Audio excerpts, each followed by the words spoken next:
Bonjour et bienvenue dans le Trading Point, l'émission qui vous simplifie le monde des crypto-monnaies. Écoutez, très heureux de vous retrouver pour cette rentrée, un petit peu en retard comme d'habitude je dirais. Écoutez, on se retrouve avec votre équipe habituelle, Jean-Luc, Baptiste, Phil et moi-même Quentin.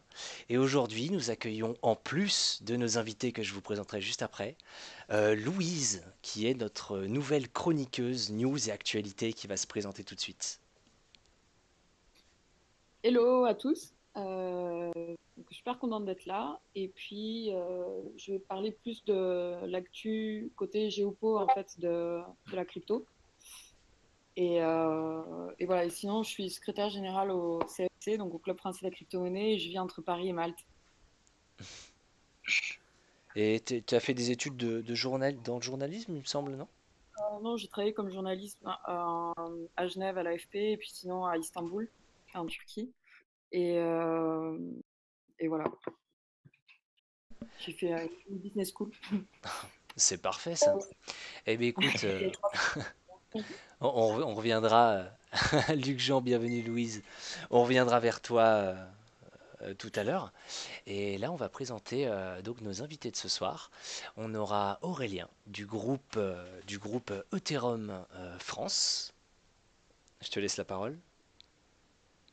Moi, c'est Aurélien. Ouais, j'ai créé le groupe Ethereum France sur Facebook il y a à peu près un peu plus d'un an maintenant, avec mes amis et associés Florent et Benoît, qui sont malheureusement pas là ce soir. Voilà, à côté de ça, j'habite à Malte aussi, donc je vais rentrer en France bientôt. Bientôt, ça va être Dubaï aussi. Et entre autres, j'ai un autre business qui commence en ce moment, et c'est de consulting pour investisseurs institutionnels. Donc, je pense que ça va être pas mal intéressant. J'imagine que c'est un gros projet ça. Truc à faire, ouais, ça va être cool. Ah bah Donc le voilà. monde de la crypto est complètement ouvert. Et je vais donner la parole aussi à Hugo, qui est déjà venu dans cette émission, qui lui est toujours beaucoup plus axé technologie, et puis il nous parlera un petit peu plus en détail des nouvelles choses qui vont atterrir sur Ethereum, et notamment le Jasper. Bon, on vous expliquera ça en détail. Xélion, je te laisse la parole. Salut. Hugo, pardon. Oui, salut. Tu veux que je me présente? Bah oui, oui, oui, pour nos auditeurs qui ne te connaissent pas, nous on a Bon. l'habitude, mais... Euh, je suis dans les cryptos depuis un moment, quand même, depuis 2 ans. J'ai connu la bulle. J'ai connu quand ça valait rien. J'ai connu quand ça valait une fortune et que tout le monde voulait aller to the moon. Et j'ai également connu quand tout le monde est en train de pleurer. Voilà. Bon, descriptif court du monde des crypto-monnaies, mais parfaitement réaliste. Donc je vous propose de commencer tout de suite et de rentrer dans le vif du sujet. Alors voilà, c'est la rentrée et comme promis, notre nouvelle chroniqueuse, des nouveaux invités, ce genre de choses. Pour vous faire un petit débrief à tous qui nous écoutez, on a réduit un peu le format. Maintenant, ce sera de 21 à 22 heures. On passera sur 1 heure de format, toujours avec un point trading évidemment, plus un point news et actu beaucoup plus poussé, puisque c'est vrai que Louise a fait et fera encore un travail formidable. Et puis toujours le grand débat qui d'ailleurs aujourd'hui portera sur Ethereum. Mais je pense qu'il y a beaucoup de choses à dire. Bon, le point trade, mis à part que ça dump encore, qu'est-ce que le marché nous dit en ce moment? Phil, Jean-Luc? Vas-y, je laisse Jean-Luc commencer pour une fois. Le Salut, sage.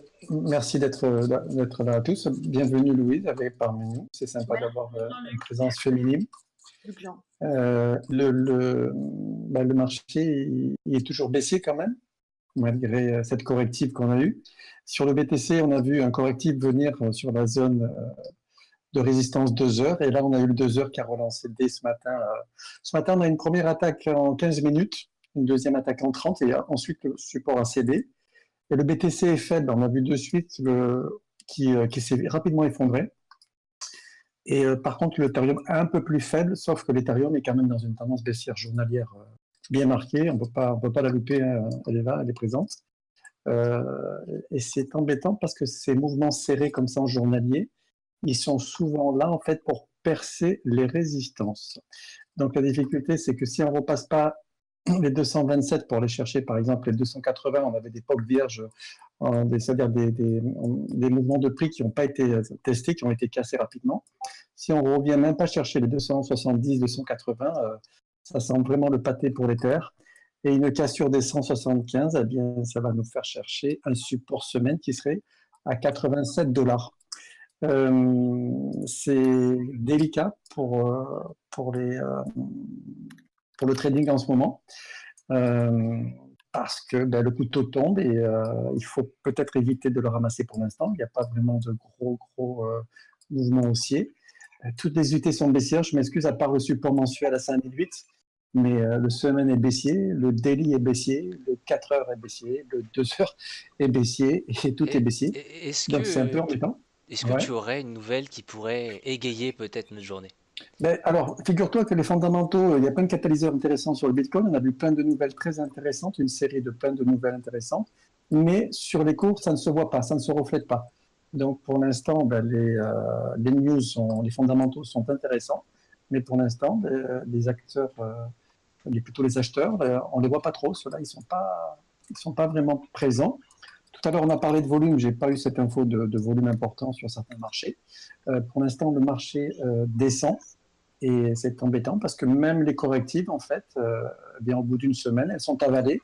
Et ceux qui sont rentrés à l'achat à 6150, ils sont déjà quasiment revenus sur leur prix d'entrée, quoi.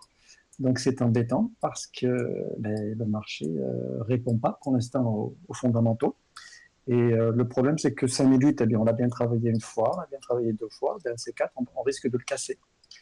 Et en dessous de 5008, on avait les scénarios catastrophes, le fameux 3000, le fameux 2000, enfin bref, la cassure des 5008, le spectre noir, le signe noir.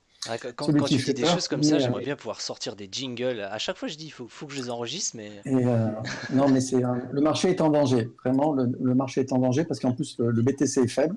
C'est-à-dire qu'il est apparemment l'actif directeur, c'est-à-dire apparemment que le produit que tout le monde suit, sauf certains qui ont surperformé cette correction. On a une piste intéressante que j'observe, mais on en parlera plus tard. C'est la piste des privacy. On voit que sur, par exemple, le Monero, on a une belle surperformance du Monero. Il tient bien ses niveaux. On a quelques, comme le Navcoin aussi, qui sont dans la partie privacy, qui tiennent vachement bien. Navcoin aujourd'hui qui fait 12%. C'est assez intéressant de voir ces surperformances alors qu'on a un indice qui s'effondre. Mais mis à part ça, le BTC est faible. Je pourrais ajouter à ta liste le ETP. ETP, qui est l'acronyme de Metaverse, qui lui est plus ou moins, il reste corrélé au BTC bien sûr, mais c'est vraiment totalement minime.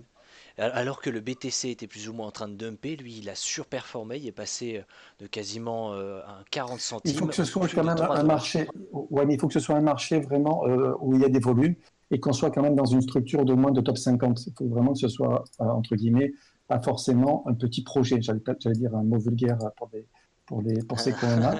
Mais il faut que ce soit quand même quelque chose, il y ait des volumes, il y ait une communauté qui soit bien calée sur le top 50, on va dire, au moins, et que ce soit quand même de gros volumes.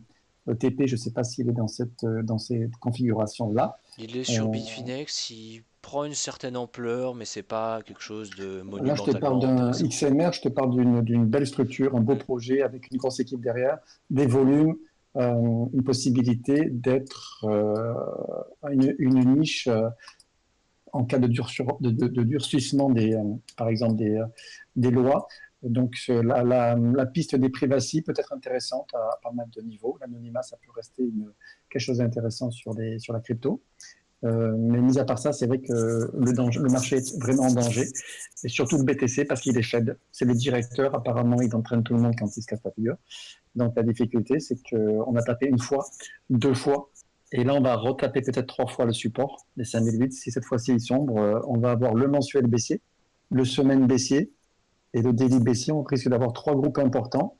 Ça risque de faire un mini crash. Peut-être qu'on n'ira pas, on ira toucher, qu'ensuite on aura des rebonds importants. Mais comme le disait un collègue tout à l'heure en aparté, c'est que si le mouvement ne répond pas, c'est-à-dire que s'il arrive dans ces zones-là de prix, derrière il n'y a pas de réponse, eh bien, si c'est pour rester 1 an, 2 ans, 3 ans avec un actif à, à 1000 $ ou à 500 $ ou à que dalle, à un moment donné, c'est un marché qui va peut-être pas disparaître, j'espère pas, derrière il y a toute Mais une qui technologie, risque de stagner, mais certes. voilà, de risque de stagner et de voir ralentir le projet super ambitieux des cryptos. Peut-être que le monde n'est pas prêt encore pour ce truc-là Ah, mais et le que ça monde n'est prend du temps clairement pas prêt. ouais, ça prend du temps dans C'est les consciences de venir investir dans ces projets. technologie. Ouais. Parce que peut-être il y a trop de volatilité, peut-être il n'y a pas assez encore de volume, peut-être que le marché n'est pas prêt, les gens ne sont pas prêts à cette technologie. J'espère en tout cas que ça ne va pas s'effondrer autant que ça, Mais ça non. va demeurer un Jean-Luc, je endroit où pense on que va tu vas pouvoir commencer à investir. faire peur à nos auditeurs là. Non, c'est pas aux investisseurs, c'est que peut-être Non, je on a plaisante. été trop vite, trop haut, et maintenant on risque d'aller trop vite, trop bas. Donc à un moment donné, il faudra trouver un juste prix. J'espère qu'on va le trouver. Ouais, C'est merci. les conséquences. Phil, quelque chose à ajouter? Ouais, moi je suis plutôt d'accord. De toute façon, on est sur des zones de long terme. Donc ici, la psychologie n'est pas la même que celle qui était mise en place sur les semaines et les mois qui ont précédé. C'est-à-dire que de toute façon, là, depuis, on va dire, le début de l'année où vraiment ça a commencé à sérieusement se retourner, même si à l'époque, tout le monde était là encore, mais non, ça va pumper 100 000 $, etc. Bon, au bout d'un moment, faut comprendre, le marché, ça respire, ça inspire, puis ça expire. Et là, on vient juste, comme on a eu une inspiration très forte, ben, on souffle très fort et c'est normal. Et c'est chiant et ça perturbe les gens. Et en fait, si on n'est pas corrélé aux fondamentaux encore, c'est tout simplement pour la même raison. Est-ce qu'on était corrélé aux fondamentaux à la fin de la bulle? Carrément, pas du tout. Donc c'est juste aussi stupide que ça l'était sur la fin de la phase haussière. La fin de la phase baissière, elle doit être également stupide. Et moi, ce qui me gêne, c'est qu'effectivement, sur Bitcoin, 6003, ce n'est pas des prix à acheter. Ça ne me semble pas intéressant. Ça me semble trop cher. Maintenant, la vraie question, je pense, c'est de savoir si c'est qu'une affaire de Bitcoin ou pas. Parce qu'effectivement, quand on regarde, il y a des choses qui diffèrent énormément sur d'autres actifs. Et je n'ai pas l'impression que ce soit nécessairement le plus baissier qui soit le moins intéressant. C'est-à-dire que moi, en termes de structure de prix, j'ai même l'impression que c'est le plus baissier, l'Ethereum, qui est le plus intéressant en termes d'investissement. En tout cas, c'est lui qui propose des prix très intéressants et une structure de prix compatible avec ce que moi je recherche comme étant pas vraiment une fin de crack, parce qu'en fait, c'est ce que je disais à un pote cette semaine. Si on compare tout simplement l'action de prix du Bitcoin et de l'Ethereum, pour moi, Bitcoin, c'est une bulle, Ethereum, c'est une tendance haussière. Et c'est différent. C'est-à-dire qu'on ne traite pas ces marchés de la même façon. Ce que je recherche sur l'Ethereum, ce n'est pas la fin d'un crack, c'est la fin d'une correction. Et on a une structure qui correspond à des fins possibles de correction dans ces zones de prix. Maintenant, on parle de mouvements qui ont mis plusieurs mois à se mettre en place. Il ne faut pas regarder le graphique en 15 minutes et se dire ça y est, on cherche une divergence acheteuse ou Dieu sait quelle connerie. Il faut vraiment quand même faire attention à l'horizon de temps. Mais on est sur des supports mensuels. Ces supports catalysent du volume. Ça veut dire que quoi qu'il arrive, en mensuel, ça intéresse les traders. Maintenant, quelle va être la résultante? Faut attendre que soit on casse des résistances mensuelles, soit ces supports soient complètement débordés. Moi, pour l'instant, tout ce que je vois, c'est ça. Il y a des gens qui sont intéressés par ces prix-là, qui ont des volumes importants, et j'attends d'avoir les réponses. Donc, moi, je l'ai dit, je me suis positionné Ethereum parce que c'est le seul qui, pour l'instant, me propose des prix intéressants dans une structure de prix qui correspond à ce que je recherche. Donc, Je fais donc partie du cadre de ma stratégie. À partir de là, ça reste un petit peu spéculatif. C'est du buy and hold, hein, c'est-à-dire que là, il faut être prêt à tout perdre et il ne faut pas mettre de stop. Mais voilà, là le stop, c'est tu perds tout. Voilà, tu mets, je sais pas, tant de pourcents de ton capital, pas plus de 5 à 10%. Hein. Faut pas se dire je crois tellement en la crypto que c'est parti, il faut y aller. Chaud devant, tête baissée, je mets 100% de mon capital sur l'Ethereum parce qu'un trader sur Internet a dit que c'était l'action du siècle. Voilà. Donc si je peux en tirer une conclusion du marché actuellement, c'est tendance bearish, enfin tendance baissière, et wait and see. C'est de la recherche d'acheteurs de long terme. Et moi, je dis souvent, en fait, il faut faire attention avec ces marchés-là parce que c'est les plus difficiles à traiter. Parce que le marché, il faut bien voir ça comme des couches. C'est-à-dire que c'est comme des strates géologiques. Le principe, c'est que tu as les investisseurs de long terme, ceux qui ont en général les plus gros volumes, et ceux qui va avoir la meilleure psychologie. Un acheteur de long terme, normalement, il est formé au mouvement de marché. La spéculation de court terme, il s'en fout. Il sait que normalement, quoi qu'il arrive, s'il a fait le bon choix, ça mettra du temps, mais ça va payer. Et c'est surtout qu'un acheteur de long terme ne met pas de stop. Donc un acheteur de long terme, tu le sors pas. Tu le sors que s'il a fait un mauvais choix. Alors qu'un spéculateur, c'est différent. Le profil est complètement différent. Et en ce moment, on a les spéculateurs de court terme qui se battent avec les acheteurs de long terme. Et en fait, Le problème, c'est que tu as 3 couches en fait, dans la psychologie d'investissement. Tu as ce qu'on appelle le swing trader, celui qui va faire le swing trading, celui qui va essayer de remplir un peu les vides entre le spéculateur de court terme et l'investisseur de long terme. Celui qui va apporter un peu cette liquidité qui permet au moteur de bien fonctionner. Il faut bien se dire un truc, les swing traders, ils sont complètement out depuis déjà plusieurs semaines sur ces marchés-là. Ce qui fait qu'aujourd'hui, on n'a plus que l'attente de trouver le volume de long terme suffisant pour écrabouiller la spéculation de court terme et qui va complètement, normalement, si je ne me suis pas planté, retourner ce marché. Maintenant, pour l'instant, la spéculation de court terme semble toujours l'emporter sur les acheteurs de long terme. Maintenant, attention, c'est un mouvement qui va très très rapidement s'inverser. Si je ne me plante pas sur la structure de ce marché, normalement, c'est vraiment un truc qui s'inverse du jour au lendemain, puisque là, c'est très polarisé et on trouve les deux contreparties, ce qui fait que les prix s'échangent. Il y a du volume qui s'échange et les prix bougent en fonction de ça. Au bout d'un moment, en fait, la polarité des spéculateurs de court terme va passer acheteurs pour suivre les premiers mouvements des acheteurs de long terme. Et là, par contre, on va avoir acheteurs de long terme plus acheteurs de court terme et les swing traders qui vont revenir, c'est-à-dire que la totalité des strates vont être acheteuses. Ce qui fait que normalement, si ce marché trouve un bottom, il va le trouver et la reprise va être très très rapide. Ça va être très FOMO, entre guillemets. Comme il l'a Non, très souvent fait. Et d'ailleurs, pour en revenir un ben, petit peu à ce que tu disais, non, je pense que ce sera différent normalement sur ce coup-là. on- C'est pour savoir un petit peu, je pense que Louise pourra intervenir à ce niveau-là. Tu parlais de fondamental, enfin surtout Jean-Luc. Qu'est-ce que tu as de croustillant à nous amener, Louise, en ce moment? Qu'est-ce qui se passe? Alors, Louise? plusieurs choses. Ah, Oui, oui. Je pense que la chose la plus croustillante pour moi, bon après c'est peut-être un peu dirigé, mais c'est à Malte, tout ce qui s'est passé ces 2 dernières semaines. Il y a eu des pourparlers avec Waves, la plateforme, sur le fait de travailler en direct avec le gouvernement sur le secteur santé et finance. Mais il y a eu aussi l'annonce de Bitrex qui s'installe à Malte après Binance. Ça commence à faire beaucoup de poids lourds finalement qui décident de se plier à la législation maltaise et de rester là-bas. Donc pour moi, c'est le plus gros flash news des 2 dernières semaines. donc en gros, si j'ai bien compris, n'hésitez pas à poser vos questions, hein, surtout que ce soit dans le chat ou même les invités, enfin Aurélien ou toute l'équipe.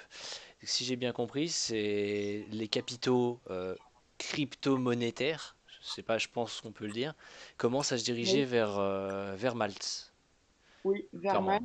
Et pas que les capitaux, en fait, c'est aussi les initiatives, les entreprises. On sait qu'il y a de plus en plus de Français qui partent à Malte et en Estonie, mais là, Wave, c'est une plateforme qui est russe.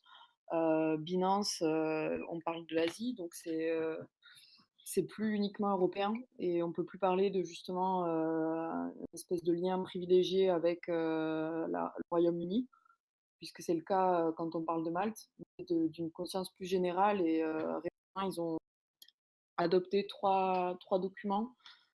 Et on sait qu'au niveau de leur communication politique, ils n'arrêtent pas de faire des annonces comme quoi ils privilégieront l'installation de toute entreprise blockchain ou crypto sur l'île.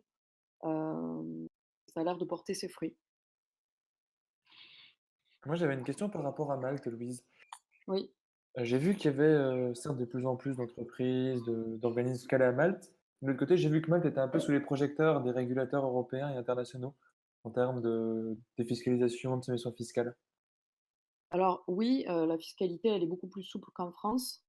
Maintenant, c'est pas le pays là où il y a aucune imposition non plus. C'est-à-dire que si on veut vraiment fuir le fisc, on va plutôt à Hong Kong ou en Suisse et pas à Malte ou en Estonie, là où on paye quand même des impôts. Moi, je dirais que c'est plutôt la fiscalisation la plus avancée parce qu'ils ont des instruments, ce qu'on appelle AML, anti-money laundering, juridiques qui sont très développés. Et ça n'a rien d'étonnant quand on regarde l'historique de leur droit international parce qu'au départ, ils avaient fait ça pour toute l'industrie du jeu en ligne, pour l'attirer justement sur l'île. Et maintenant, ils sont en train de faire exactement la même chose avec, je pense, la même poignée d'experts et on va dire les nouvelles générations, mais sur la blockchain et la crypto. D'accord. Bon bah pour tous les cryptomaniaques qui ont fait fortune, qui nous écoutent ou qui souhaitent monter un projet, je pense que bah, vous avez une destination. Bah, je crois qu'il y a des personnes qui nous écoutent qui sont à Malte. Une dont on ne dira pas le nom, mais qui se reconnaîtra. Coucou à toi. Qui partent justement à Malte. Et sinon, je vais Qu'est-ce que tu as d'autre de croustillant pour nous? Je crois que question passée. l'Iran aussi, dont tu m'avais Oui, parlé. alors au niveau de l'Iran, donc c'est c'est le gouvernement iranien qui a annoncé qu'ils allaient ouvrir l'expérimentation avec le ministère de l'Industrie iranien sur les crypto-monnaies. Donc la nuance à garder en tête, c'est que l'Iran ne légalise toujours pas les crypto-monnaies, c'est toujours interdit d'acheter des cryptos en Iran. Mais on va dire que c'est en bonne voie pour que le gouvernement un jour les adopte. Et comme le système bancaire iranien à la base est déjà séparé, on va dire, du système bancaire mondial, c'est plutôt un bon signe. Et ils ont quand même aussi des liens privilégiés avec le Venezuela depuis assez longtemps. Donc on pourrait penser que ça pourrait donner un espèce de Venezuela 2 à ce niveau-là. Et sinon, au niveau du Chili aussi, il y a eu une initiative, il y a la Commission nationale de l'énergie qui a adopté, donc là, pas la crypto-monnaie, mais la blockchain, tout un système de blockchain pour certifier la qualité et la véracité des données sur cette commission nationale. Donc finalement, il s'agit de prouver que toutes les sources qui sont partagées au grand public sont vraies. Et comme ça concerne l'énergie, ce qui est un domaine plutôt sensible en Amérique latine, on peut penser que ça va ouvrir la voie à d'autres pays d'Amérique latine pour faire la même chose. Je continue sur le zapping international. Bah oui, vas-y, Avec grand plaisir, hein. c'est ta chronique, hein, Louise. N'hésitez On pas, t'écoute. n'hésitez pas à poser des questions. En fait, je sais pas si on interagit maintenant ou après, mais Non, non, non, il n'y a pas de souci. Si quelqu'un a posé une question, qu'il le Bon. fasse et il n'y a aucun souci. ok, ça marche. Du coup, au Bahreïn aussi, il y a tout un comité de théologues musulmans qui sont en train d'évaluer si les crypto-monnaies sont conformes avec la loi islamique, avec la finance islamique en particulier.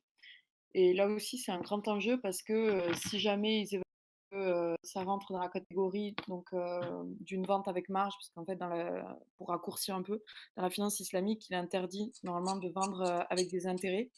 Mais du coup, on peut vendre quand même avec une sorte d'intérêt, mais c'est-à-dire que ça va être une marge, ça va pas être quelque chose qui va avoir un rapport avec le temps. Et donc à ce moment-là, si jamais ces théologues-là certifient que la crypto-monnaie est en phase et conforme avec la finance islamique, ça pourrait ouvrir la voie à une utilisation par tous les pays du Golfe. Donc voilà, ça pourrait être aussi une grande nouvelle, je pense, géopolitiquement parlant. Si j'ai bien compris, en fait, dans les pays justement où on n'a pas forcément le droit de vendre avec des intérêts, c'est quoi? C'est quand tu parles de marge, c'est vraiment par exemple, je vais te vendre 10 euros et toi tu me rendras 11. C'est pas des taux d'intérêt variables ou fixes, c'est vraiment, Oui, c'est voilà, c'est défini à ça. la base. Je pense que le plus facile, c'est faire l'exemple avec une maison. C'est-à-dire que par exemple, si je veux ach- euh, me prendre pour une banque avec un achat. Si on m'achète une maison, je ne vais pas faire payer tous les mois un intérêt par rapport à moi, là où je devrais avoir la maison. Mais par contre, je vais directement calculer un prix de marge que je me fais sur la maison parce que j'ai quand même prêté l'argent. Et ça, du coup, ce sera conforme avec la finance islamique. Alors que si je prends des intérêts sur tous les mois, ça ne le sera pas. Ah oui, donc on en revient quand même à un système, ouais, c'est juste plus Voilà, ou donc moins là, ça changer les répond à la nombres. question, Sans est-ce que heurter toi, n'importe qui, bien sûr, hein, je dis ça. oui. Non, mais du coup, le résultat est le même finalement, mais la façon d'y arriver n'est pas exactement la même. Et je pense que ce qu'ils étudient là actuellement, enfin, pour nous, ça n'a pas forcément, on va dire, enfin, ça va pas impacter, je pense, en France, ce qu'on pense de la crypto-monnaie et ce qu'on fait, mais comme finalement ces pays du Golfe ont énormément de capitaux et que à Dubaï, par exemple, il y a beaucoup d'investissements sur la crypto-monnaie, selon ce qu'ils vont décider, ça va avoir énormément de poids après sur ce que vont faire les États. Là, on voit qu'à Malte, ils sont en train de prendre des décisions, mais c'est vraiment le gouvernement qui les prend et qui soutient du coup des acteurs économiques. Et si les pays du Golfe commencent à faire pareil, je pense que ça peut avoir son poids finalement dans l'avenir de la crypto. Ouais, surtout que dans les cas actuels, là, on est vraiment dans un marché qui va être drivé par la liquidité. C'est-à-dire que là, tout le monde attend, en fait, hein, on est bien d'accord. C'est comme quand tu as la phase exponentielle, la phase de bulle, en fait, bah, les imbéciles achètent parce qu'ils entendent parler de ça et compagnie. Les traders, nous, on attendait juste le signal pour passer vendeur. Et là, aujourd'hui, c'est la même chose. Les gens qui sont expérimentés regardent le marché et se disent, on attend tous le signal. Il y a ceux qui spéculent, comme moi, qui prennent un peu plus de risques. Mais sinon, ceux qui vont jouer avec des gros capitaux, spéculent sur une partie de leurs capitaux, mais gardent le gros volume pour le moment où ce sera validé, si tu veux. L'investissement pour un gros spéculateur, enfin pour un gros investisseur, ça se fait toujours de plusieurs façons. Il y a une poche de liquidité spéculative et une poche de liquidité que tu gardes une fois que les signaux sont validés. Je sens bien que cette poche-là, elle n'est pas encore complètement débloquée, même pas du tout en fait. Tu sens qu'ils ont mis la poche spéculative, c'est pour ça que les volumes augmentent. D'ailleurs, on en parlait tout à l'heure, mais là, moi, je les vois, hein, les volumes sur l'Ethereum, je les vois clairement. on est sur le plus gros volume hebdomadaire que j'ai jamais vu moi, sur l'Ethereum. C'est-à-dire que sur une semaine, la semaine passée, qui est une semaine de creux et qui a terminé en hausse, c'est-à-dire que c'est pas non plus négligeable ça, c'est une semaine qui s'est passée à travers un support hebdomadaire, quand même le plus gros volume hebdomadaire jamais fait sur le Bitcoin, sur l'Ethereum. C'est pas rien. Voilà, je pense que les poches spéculatives commencent à se débloquer sur des prix qui sont très intéressants.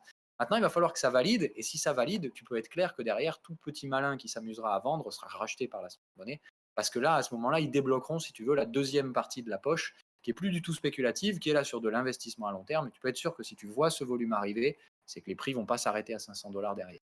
C'est ça qu'il faut se dire. C'est que vraiment, le news flow à ce stade-là, il est important parce qu'il peut permettre de débloquer, de forcer le déblocage de certaines poches de liquidité, éventuellement gouvernementales. Comme on disait, ça peut être intéressant ce coup-là des pays du Golfe. Mais dans tous les cas, la plus grosse poche de liquidité, elle vient des investisseurs, souvent généralement des fonds ou on va dire des investisseurs privés fortunés.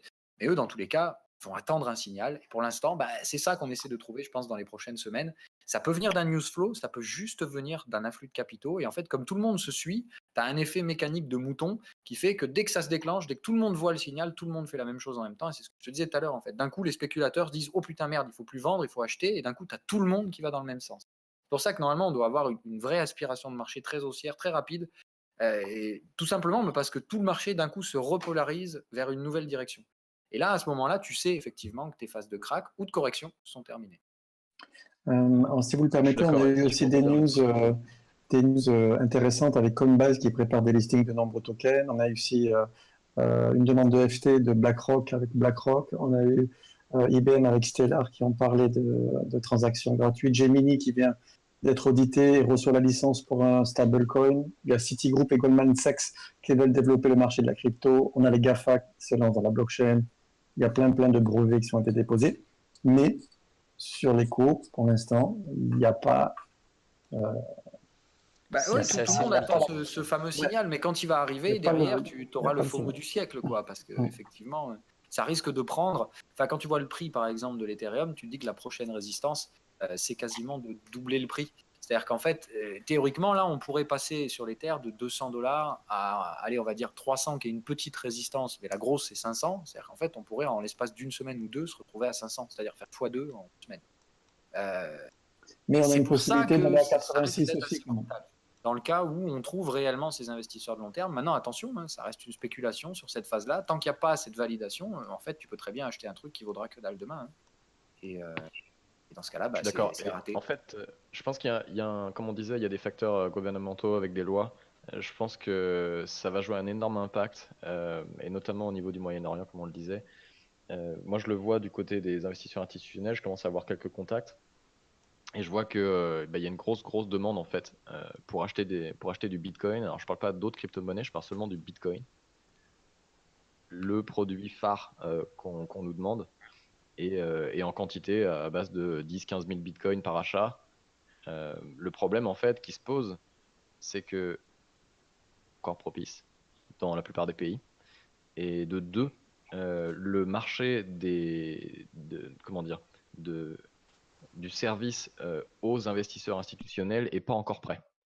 Et ça, c'est un gros problème parce que, ok, sur Bitrex, on peut déposer 500K en fiat par mois et trader, mais quand il s'agit de 10, 15, 50 millions d'euros, là, il n'y a plus personne pour fournir en fait. Est-ce que Coinbase justement et Binance ne sont pas activement en train de travailler sur justement une ouverture d'une plateforme institutionnelle de ce type-là? Il me semble avoir Non, dans le news flow. ils travaillent eux sur le hold en fait pour les institutions. Si je peux me permettre, une institution financière qui a de gros capitaux, elle n'utilisera jamais une plateforme tierce. Je vous le dis direct, ils vont monter eux-mêmes leur propre plateforme avec leur propre accès de liquidité. Ils ont toujours fonctionné comme ça. Mettre à la place d'un système bancaire, ils veulent le contrôle, ils ne veulent pas être dépendants de qui que ce soit d'autre. Des vrais gros du marché, là on parle des BlackRock et compagnie, tu peux être certain qu'ils n'ont pas recours à des services de tiers. Parce que dans tous les cas, vu la masse monétaire qu'ils ont exécutée, eux-mêmes apportent la liquidité à un marché. Donc en fait, ils vont s'imposer, enfin pas s'imposer, mais ils vont créer leur propre marketplace, entre guillemets, ou en tout cas prendre la main sur une existante et la contrôler à 100%. Ils prendront jamais le risque, si tu veux, d'être noyé dans une... Parce que c'est comme ça. Historiquement, ils ont toujours fonctionné comme ça, et je serais surpris qu'ils fonctionnent différemment ici. problème au niveau du marché, en fait. Donc, Excuse-moi, la demande au Moyen-Orient, elle est uniquement BTC. On n'a pas eu une autre piste sur une demande de coin, c'est uniquement le BTC dont tu as entendu parler. j'ai pas entendu le début de la question. Tu as dit tout à l'heure au Moyen-Orient, la demande était... Il n'y avait pas d'autre piste, on t'a pas parlé de notre demande, on t'a pas parlé de notre produit, Non, uniquement BTC. la plupart des clients veulent seulement du BTC, en fait. Et c'est simple, en fait. Je pars du principe que c'est des gens qui, bah voilà, pour avoir autant d'argent, même on a des individuels, hein, qui viennent aussi nous voir. En fait, quand on part du principe que si pour amasser autant d'argent, en fait, pour amasser autant d'argent, c'est pas un hasard. C'est des gens qui sont intelligents, qui savent comment fonctionne le système financier, le système bancaire. Et en fait, moi, je le vois vraiment comme une valeur refuge, en fait. C'est-à-dire que c'est des gens qui ont déjà de l'or, c'est des gens qui ont déjà toutes Du sortes dollar. d'investissements différents. Et en fait, voilà, moi, mon idée, c'est que bah, ces gens-là, ils veulent fuir le dollar, tout simplement, en fait.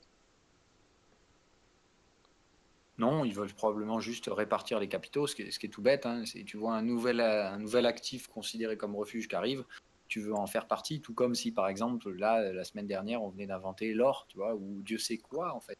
C'est Le Bitcoin, pour considéré moi, il est aujourd'hui encore comme plus un spécial, stockage en de fait. valeur, et ces mecs-là se disent tout simplement, bah écoute, comme toute chose, quand tu as vraiment des millions ou des milliards à répartir, bah, tu vas répartir 5, 10, 15% de ta fortune là-dessus. Ça représente directement des millions si tu es fortuné. C'est juste ça. Après, hein, je ne pense pas que les portefeuilles allouent beaucoup de liquidités à la crypto-devise, mais aujourd'hui, je ne vois pas comment, avec un gros portefeuille, tu ne peux pas ne pas en avoir. Ne C'est serait-ce que sûr, pour c'est évident, ouais. c'est un risque, c'est la couverture contre un risque.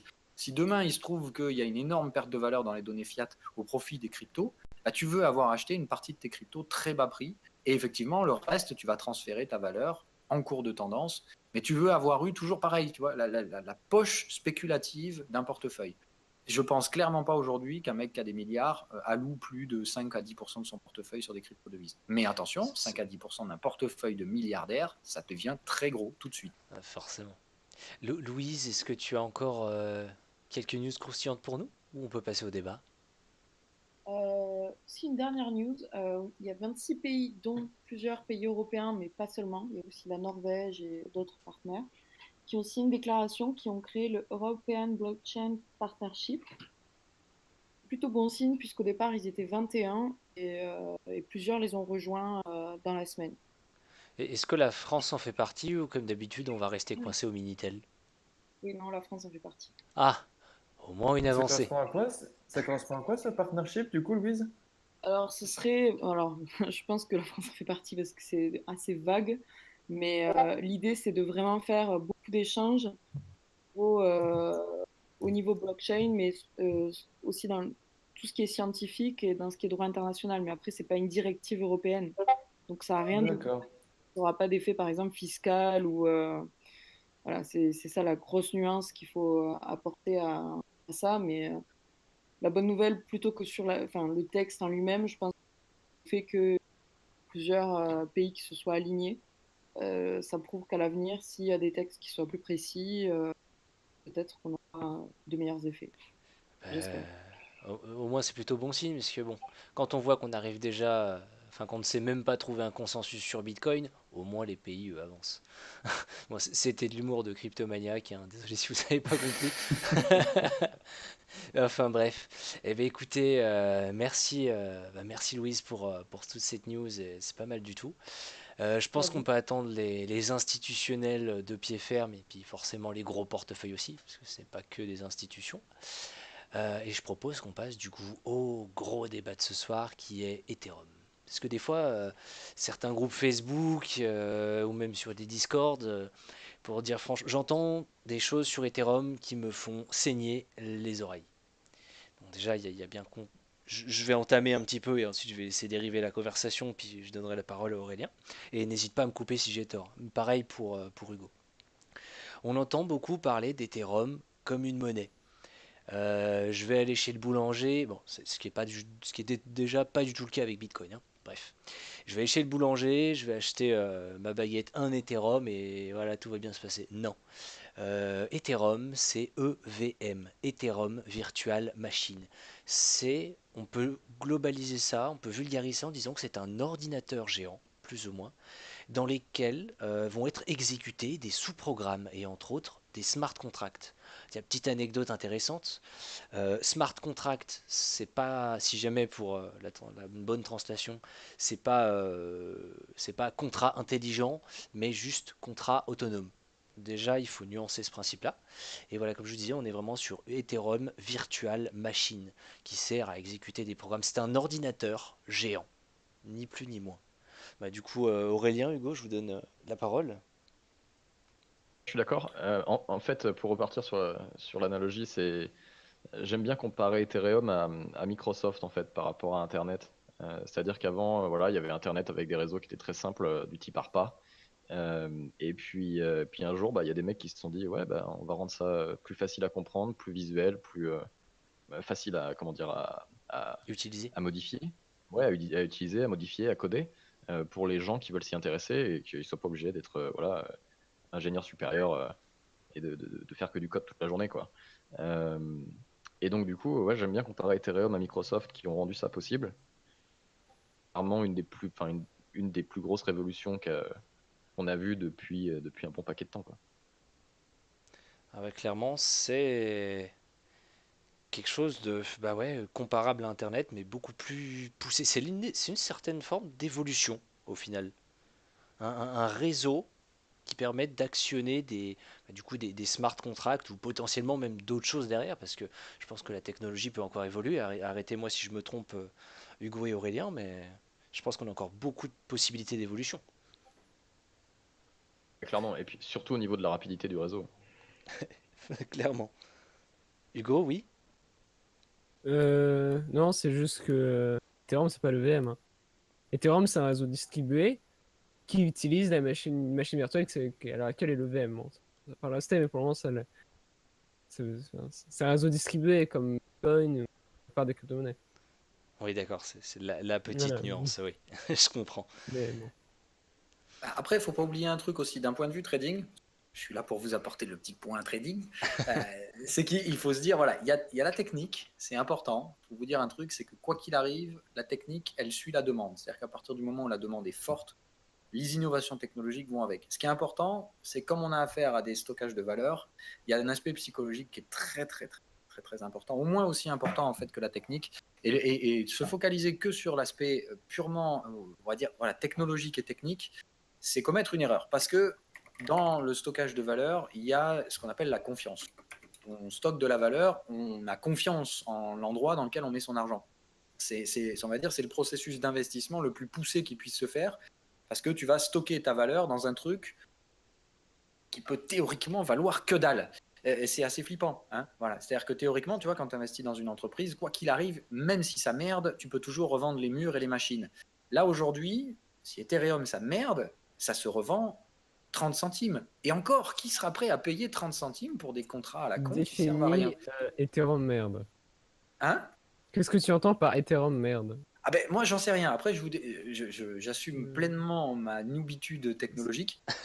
mais, mais moi, si tu veux, je pars du principe que ce truc-là, c'est impalpable. Donc, techniquement, ça peut valoir la bille.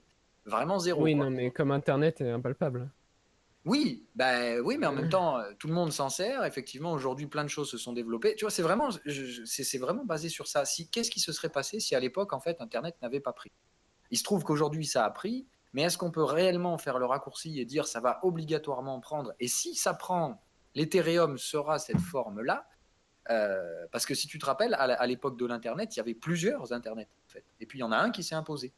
Le système actuel avec DNS, stockage. À l'époque, il y avait plusieurs formes. Et en fait, il y en a une qui s'est littéralement imposée de manière complètement uniforme. Et c'est probablement la même chose qui nous attend. Mais est-ce que pour autant, tu vas miser sur le bon cheval quand tu mises sur Ethereum ou je sais quoi? Qu'est-ce qu'il adviendra des autres? Les autres vaudront probablement que dalle, ou en tout cas pas grand-chose. En tout cas, certainement pas les prix qu'on est en train de les payer aujourd'hui, je pense. Oui, non, mais c'est pas Bah, parce que tu as investi dans Microsoft dans les années 80. Les autres vaudront rien, hein.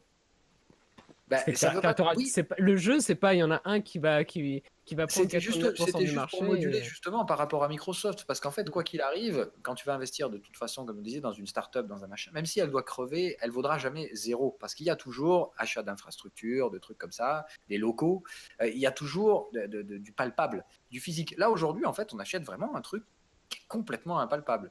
C'est-à-dire que demain, théoriquement, vraiment, ça meurt. Il y a rien à revendre. Il y a rien de Oui, non, palpable. C'est pas ça impalpable en meurt. soi, ça sert quand même de gaz au smart contract, les gars. C'est quand même le Voilà, gaz pour tous les ERC20. Je suis désolé de dire ça, c'est pas impalpable, c'est super utile l'Ethereum aujourd'hui. Ok, bah super. Bah, tu me dis que j'ai fait un bon investissement du coup. alors, Je dis pas ça parce qu'aujourd'hui, Ethereum, techniquement, n'est pas le meilleur en soi. Il y a quand même pas mal de concurrents aujourd'hui, mais il est Voilà, bien c'était dans ce installé. sens-là en fait. Ouais, t'as Le- raison. le- Et comme tu dis, les premiers sont forcément les meilleurs. Tu regardes, t'avais IBM aujourd'hui. Bon, IBM, aujourd'hui, c'est différent, mais il y a quelques années, IBM sont quand même bien cassé la tronche. Comparé à Non, mais Microsoft ou c'était à pas dans Apple. ce sens-là. C'était vraiment dans le sens de dire qu'au final, l'aspect le plus important sera celui qui représentera la légitimité dans la tête des gens. J'espère que tu seras Exactement. l'homme. Ouais, c'était ça. Mais C'est voilà, ça. le truc, c'est que bah, effectivement, vous peut-être mieux aujourd'hui miser sur les gros noms comme à l'époque. Effectivement, on va peut-être mieux miser sur Microsoft que la petite start-up du coin. Euh, ça ne veut pas dire que la petite start-up du coin n'a pas fait x20 avant d'être achetée par Dieu sait qui. Mais ça veut dire qu'à l'époque, effectivement, celui dont on va se rappeler, c'est le mec qui a acheté Microsoft pas cher avant la bulle des 2000. Quoi. Et je pense aujourd'hui, c'est un peu le même truc qu'il faut faire. Quand même concentrer ses flux, mais peut-être pas non plus tout mettre sur quelques candidats parce que c'est quand même un peu risqué. tiens, Aurélien, Baptiste vient de soulever ce point. Est-ce que tu peux expliquer à quoi réellement le token Ethereum, à quoi il sert par rapport au réseau, par rapport au gaz, les smart contracts? Ben, enfin, il sert techniquement juste à faire fonctionner le réseau en fait. C'est qu'il faut que les gens aient un intérêt à miner déjà. Parce que certains de nos auditeurs ne le savent pas et je pense qu'il faut approfondir la chose. Il faudra peut-être définir un smart contract aussi, si tu veux parler de smart contract. Pour définir pour tout le monde. Je vais laisser Aurélien faire ça. Alors un smart contract, c'est un contrat, enfin littéralement un contrat intelligent. Utiliser plutôt Je je sais plus préfère comment t'as dire dit. contrat autonome. Autonome. Ouais. Je préfère ça aussi, c'est pas mal. En gros, c'est une pièce de code qui est injectée sur le réseau et qui permet de faire des choses automatiquement, notamment participer à des ICO où c'est un smart contract qui est absolument simplissime et bon, je suis pas codeur non plus, hein, mais je vois que c'est très simple. C'est simplement, bah, t'envoies un Ethereum à une adresse ou un peu d'Ethereum et en échange, tu vas recevoir une quantité et sur Prédéfini. cette quantité d'Ethereum prédéfinie, voilà, qui va être calculée, qui va être envoyée à la même adresse en fait. Donc ça tout simplement, c'est fait par un smart contract et ça évite de passer par un intermédiaire. Type des structures qui sont centralisées et dans lesquelles on n'a pas confiance, quoi. Entre autres, par exemple, un VC va faire un prêt à n'importe quelle startup, startup X.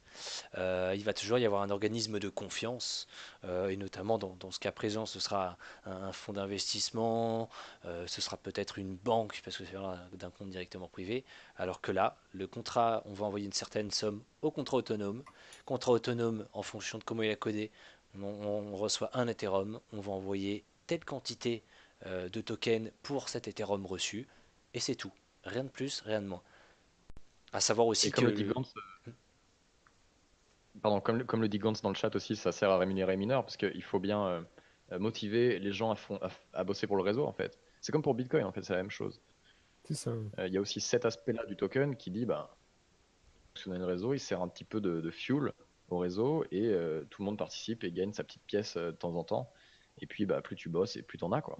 Et, euh, et sans ça, en fait, eh ben, le réseau tombe dans un système proof of work.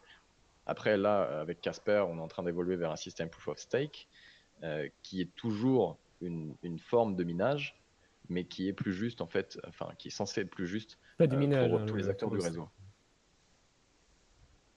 Mais tiens d'ailleurs, est-ce que Hugo, tu pourrais nous expliquer ce qu'est Casper? Et déjà les Casper et Sharding bien séparément, qu'on comprenne un petit peu le Casper justement. Alors, je vais essayer de simplifier et de pas trop prendre de temps. Mais la version courte, c'est qu'à l'heure actuelle, on utilise une méthode de consensus classique Nakamoto. C'est le minage, tout simplement. On va consommer de la puissance de calcul pour pouvoir avoir la légitimité de créer des blocs. Le souci, c'est que il y en a plein sur cette méthode de consensus, notamment écologiquement. Il y a aussi les problèmes de latence, les problèmes que c'est pas hardware agnostique, c'est-à-dire que derrière, tu fonctionnes quand même sur la puissance de calcul, donc tu auras toujours un moyen d'optimiser la puissance de calcul, etc. Du coup, on essaie de trouver de nouvelles méthodes de consensus. L'une qui est mise en avant par l'équipe de développement d'Ethereum, c'est Casper. Alors Casper, c'est un grand nom parce que derrière Casper, il y a plusieurs méthodes de consensus. C'est juste que c'est différents prototypes et ils essaient de voir lequel fonctionne mieux dans telle situation et lequel ils vont vraiment implémenter sur la blockchain. Alors la version courte, c'est que Casper, il travaillait dessus depuis 2014. Non, pardon, qu'est-ce que je raconte? Depuis 2015, depuis le tout début d'Ethereum. Le truc, c'est que leur prototype, Casper TFG,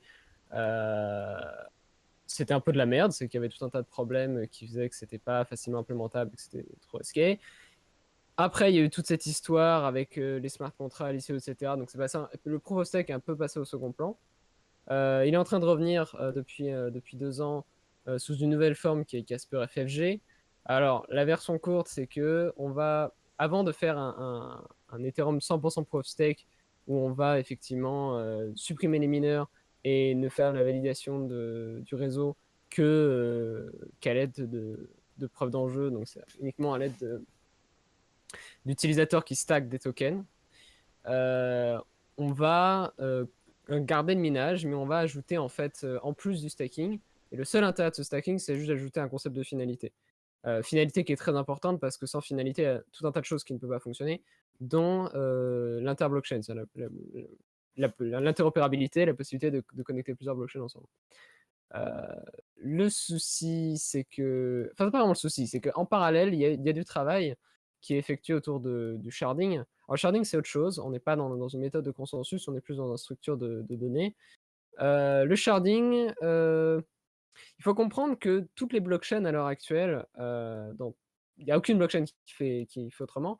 Toutes les blockchains, ou même tous les réseaux distribués, hein, même si c'est pas une blockchain, tous les nœuds du réseau vont systématiquement stocker toutes les informations du réseau. Même si parfois tu as des méthodes qui permettent de stocker que les informations les plus importantes, etc.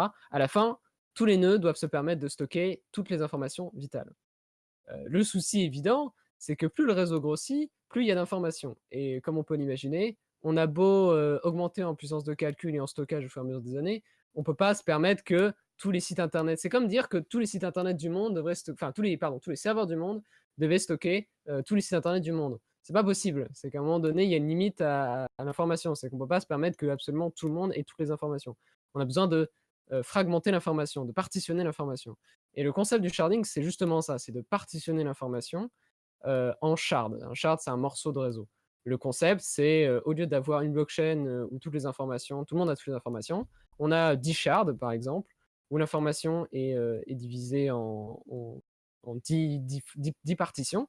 Sur chaque partition, on a un propre groupe de validateurs, on a des propres comptes, on a des propres transactions, et ensuite on a des transactions entre les shards. Et le principe, c'est qu'un utilisateur, il va généralement utiliser il va utiliser ou se synchroniser que sur un ou deux shards, en fait. Uniquement ce sur quoi il a besoin de se connecter, en fait, là où est son compte. Je peux te couper juste une seconde, j'ai une question très Oui, théorique. vas-y. C'est apparu quand, le sharding? Enfin, cette idée de sharding, c'est-à-dire de sous-bloc? Alors, le sharding, ça vient pas de la blockchain à la base, hein. Le sharding, ça vient des bases de données. C'est un Ok. concept Mais beaucoup plus justement, vieux. l'idée, elle a été implémentée quand? C'est juste pour avoir le stade de maturité, en fait, d'avancement de la techno. Tu parles purement du sharding Ouais. c'est une très bonne question. Sharding, les concepts datent des années 80-90. Oui, mais Le concept du l'implémentation dans la sharding date de blockchain, elle s'est 88. faite il y a quoi? Ça se compte en Ah, semaines? mais il n'y a Ça se pas compte en mois? d'implémentation, il n'y a aucune implémentation sur un réseau distribué à l'heure actuelle. Aucune. Ben, des idées, voilà. Mais l'idée, elle a émergé quand? Parce qu'il y a peut-être rien encore concrètement, mais Oh, les idées, ça date du Bitcoin. C'est à l'époque où les gens se posaient la question comment on allait rendre ça faisable à long terme. Et dans le domaine de la blockchain vient de tout début du Bitcoin. C'est d'accord. pas. Et c'est toujours pas implémenté aujourd'hui. Il y a Ah personne qui a non. trouvé une solution à ça. Le problème du sharding, c'est qu'il y a un énorme problème en fait avec le sharding qu'il faut comprendre, qui n'est pas un problème dans une base de données, mais qui est un problème dans un réseau distribué. C'est qu'on est d'accord que, mettons qu'on est sur un réseau proof of work classique, où pour compromettre la sécurité du réseau, il faut qu'on ait un des attaquants qui possède plus de 50% plus 1 de puissance de calcul. 51%. Bah, en fait, si tu as une blockchain avec 4 shards, avec 100 shards, pardon, mettons, par exemple 100 shards, en fait, pour que quelqu'un prenne le contrôle du réseau, il faut simplement qu'il prenne le contrôle d'un seul shard. À partir du moment où il a le contrôle d'un seul shard, il peut faire pas tout, mais énormément de choses. Enfin, on considère que le réseau n'est plus suffisamment sécurisé. Et un seul shard, bah, ça veut dire quoi? Ça veut dire 0,5% 0,51% de Oui, et puissance de d'autant plus calcul. que tu vas créer de shards. Enfin, d'autant moins que tu créeras de shards. Bah, c'est que en fait, plus tu crées de shards, plus tu Oui. as de risques élevés que un attaquant dans un des shards parvienne à prendre le contrôle du shard, entre guillemets. Hein. Oui, mais après, il Et pourra corrompre que le shard qui contrôle, entre guillemets. Il oui, mais pourra pas non, parce corrompre le que reste. alors, c'est pas aussi simple que ça, parce que je rappelle que les shards communiquent entre eux pour faire des transactions. Il y a des Eh transactions oui, oui, inter-shards. donc, oui. Donc non, et puis de manière générale, c'est comme dire, c'est pas grave, c'est qu'une partie du réseau qui est infectée. Non, non, mais Non, non, mais à je suis partir du d'accord. Mais moment où ça, le c'est réseau important. est Faut toujours compromis penser à un que de certain toute point, façon, tout sera détourné de son utilisation oui, initiale. voilà. Ça a toujours été le cas. Donc, penser sécurité, c'est bien. Il y a de toute façon toujours des mecs qui passeront à travers et on mettra des pansements. Et c'est comme ça, si tu veux. C'est parce que je te disais, ce qui est important, c'est de voir l'étape de maturité en fait de l'idée pour son utilisation à grande échelle. Parce que si tu l'utilises à l'échelle planétaire, c'est-à-dire que la race humaine avec un grand H utilise ça, faut être conscient que les enjeux sont énormes et que les dérives seront les mêmes que toutes les dérives humaines, entre guillemets. Il faut qu'il y ait place à l'erreur. Et c'est intéressant, tu vois, cette idée du sharding, parce que justement, en fait, dans un truc qui est parfait et qui est vendu comme parfait, bah, tu me dis, ouais, bah, en fait, il y a moyen de le rendre utilisable à l'échelle planétaire, entre guillemets, mais ça va ajouter des imperfections. Bah, là, ça me plaît. Tu vois. Là, ça me dit, ok, ça me rend quelque chose de potable, en fait, de viable. Et Il tu faut vas que être le encore truc plus content, Phil, soit corruptible. parce qu'on va le passer bientôt. Ce sera pas, ça va être du chasse-peur, comme je disais. Du coup, je pense que Alors, tu peux ça finir fait plus, là-dessus après. euh, à l'heure actuelle, il y a effectivement aucune implémentation de sharding actuellement en route. Alors, il y a énormément d'idées, de prototypes qui sont mis au point, mais on est encore à l'état Embryonnaire. crayon, hein, c'est très, voilà. Mhm. Parce qu'il faut s'assurer. Alors, il y a des solutions pour éviter que quelqu'un prenne le contrôle d'un shard. Et ben, on randomise les shards, c'est-à-dire que quand tu es validateur, bah, tu ne restes jamais sur le même shard, ça change de manière aléatoire. Le problème, c'est qu'il faut s'assurer que l'aléatoire n'est pas manipulable, ce qui veut dire que tu es obligé de faire un beacon. Alors, ça existe dans le domaine on appelle ça un je me rappelle plus les VRF. Il y a des techniques de cryptographie qui permettent de s'assurer qu'un réseau distribué est un aléatoire non manipulable. Parce que le problème, le proof of work a l'avantage de rendre l'aléatoire très difficilement manipulable. Parce que vu que les mineurs sont en compétition les uns contre les autres pour pouvoir faire un bloc et remporter le bloc reward et les frais de transaction, ils vont essayer de sortir le bloc le plus rapidement possible. Le problème, c'est que si tu veux faire des manipulations sur l'aléatoire, bah, tu es obligé d'essayer plein de combinaisons et ça prend du temps.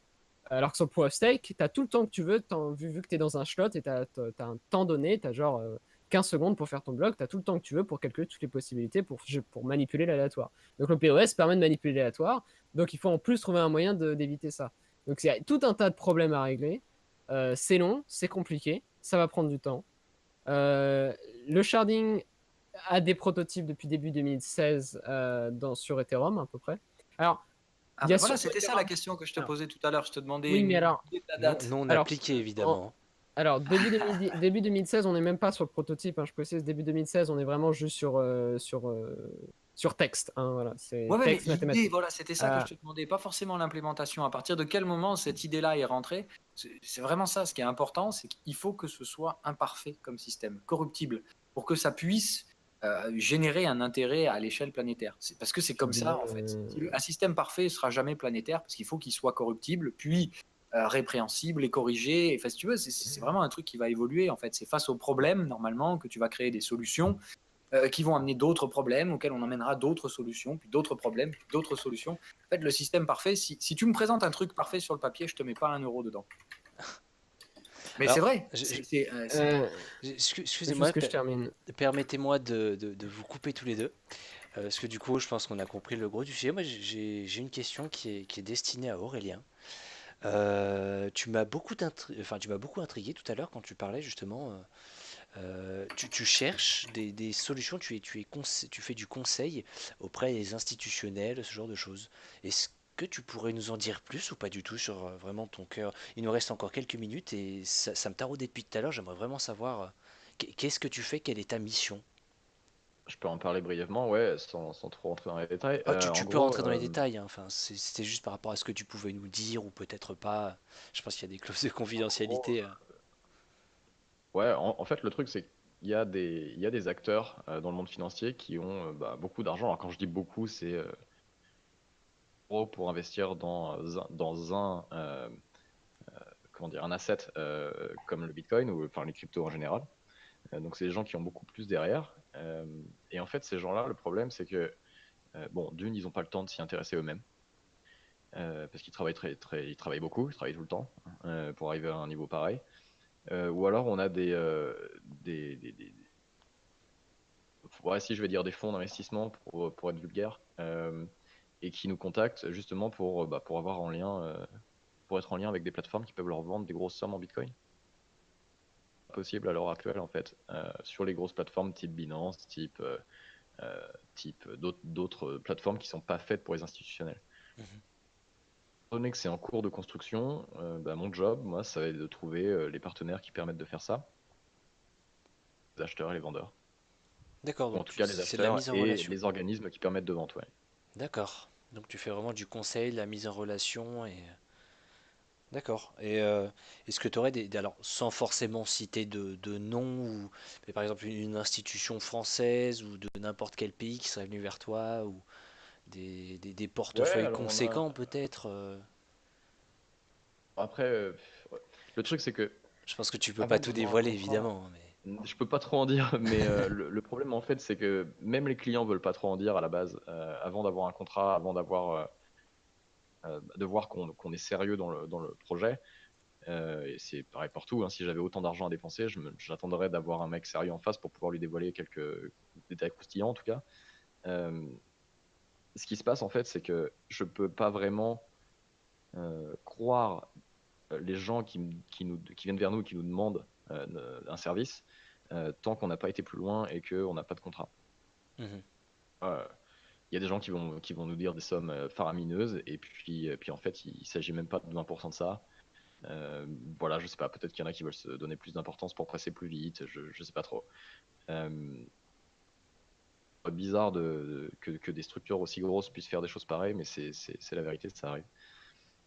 D'accord. Et donc ouais, après, il y a des portefeuilles, ça vient d'un peu partout dans le monde.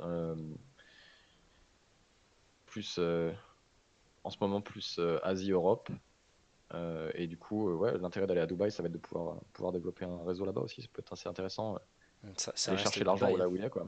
Ah bah clairement, clairement. Eh bien écoutez, merci pour ces réponses Aurélien, merci d'être venu. Bah écoutez, je pense qu'on peut se quitter ici. Alors j'ai plusieurs choses à vous dire. Déjà, ça va être l'instant un peu questions-réponses. Enfin, on va être avec vous sur Discord, donc venez nous rejoindre ou pour ceux qui sont déjà là, restez. Enfin, on arrive avec vous. On trépigne un peu d'impatience, ça va être super sympa.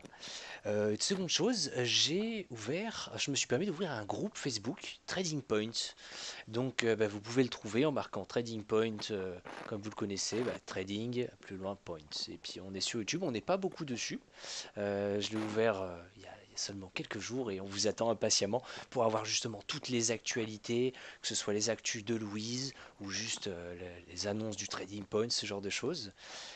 Et ben voilà, écoutez, moi je vous remercie tous. Merci à toi Aurélien d'être passé. Merci à toi Hugo aussi de nous Plaisir. avoir expliqué vraiment, nous aura éclairci un petit peu la vision avec le sharding et le J'ai rien Shasper. expliqué, hein. Tu- Il y a eu un petit peu de, comment dire, le discours a été porté sur des points, voilà. Bah écoutez, merci à tous d'être venus, merci à toi Louise, et puis c'était du super job, et puis merci à vous qui nous avez écoutés. Je vous souhaite une bonne Merci. soirée, et puis je vous dis à la prochaine avec le Trading Point. Bonne Salut, soirée, bye. Bonne salut, soirée ciao. à tous, allez au revoir.